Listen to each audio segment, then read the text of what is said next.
today we will read this chapter 10, present continuous tense. Okay, let's start now this chapter. Kids, let's start column. Each of the given sentences are spoken now at a moment. यहाँ तक कि जो भी कार्य अभी इसी वक्त किया जा रहा है, choose the correct options से complete the situation. Hurry up. We waiting या are waiting या wait क्या आएगा? We are waiting for you. Next है what are you? What are you? इसमें से हमें ऑप्शन चूज करने हैं, है ना? ओके किड्स, तो these loves you do yourself.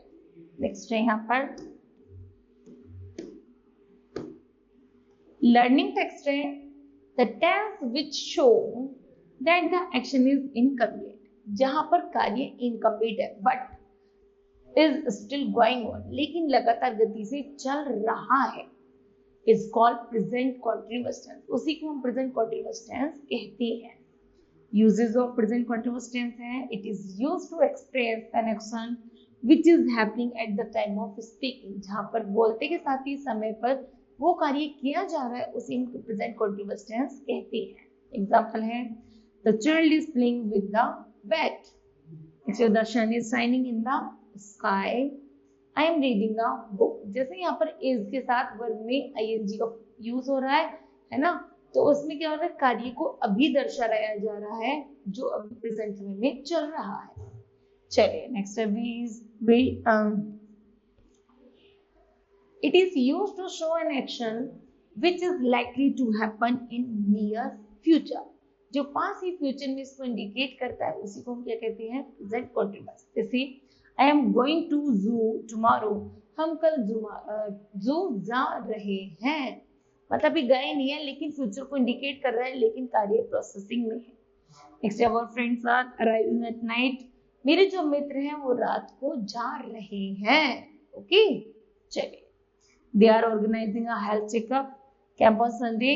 Way Sunday के दिन हेल्थ ऑर्गेनाइजेशन कैंप लगा रहे हैं.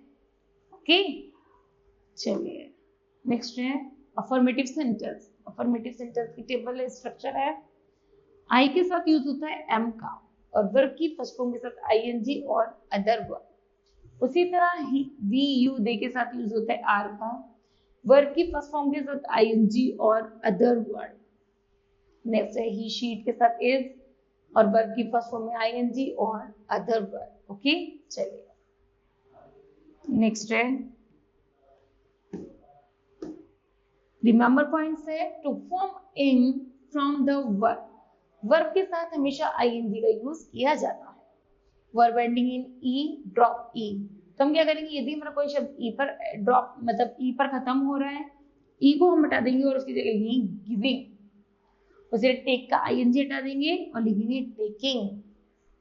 फिर वर्ब एंड यदि हमारा आई पर होता है तो चेंज करेंगे वाई में, जैसे लाई आई हटा देंगे, लिखेंगे LYING लाइन. टाई को टाइम. इन वर्ब एंडिंग यदि हमारे वर्ब TDGPMTNR पर खत्म होते हैं तो वोवल के साथ तो लास्ट लेटर इज रिपीटेड. जैसे कट का कटिंग, सिंग का सिमिंग. जो लास्ट वर्ड से पहला वर्ड यदि हमारा वोवल हो तो लास्ट वाला वर्ड हमारा डबल हो जाता है. ओके जैसे बिड का बिडिंग, प्लान का प्लानिंग, बैग का बैगिंग, स्प्रिंग का स्प्रिंग और सिप का सिपिंग. ओके चलिए नेक्स्ट है right ING form of the given verbs. जैसे बेस फॉर्म है हमारी डिप, और आईएनजी लगाएंगे तो लिखेंगे डिपिंग.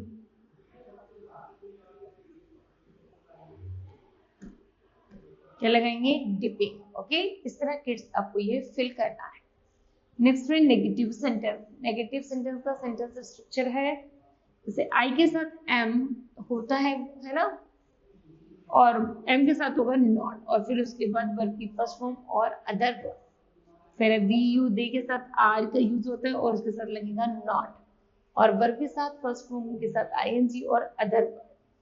ही शी के साथ इज के साथ होगा नॉट का यूज, वर्ब की फर्स्ट फॉर्म के साथ आईएनजी और अदर वर्ब. ओके चलिए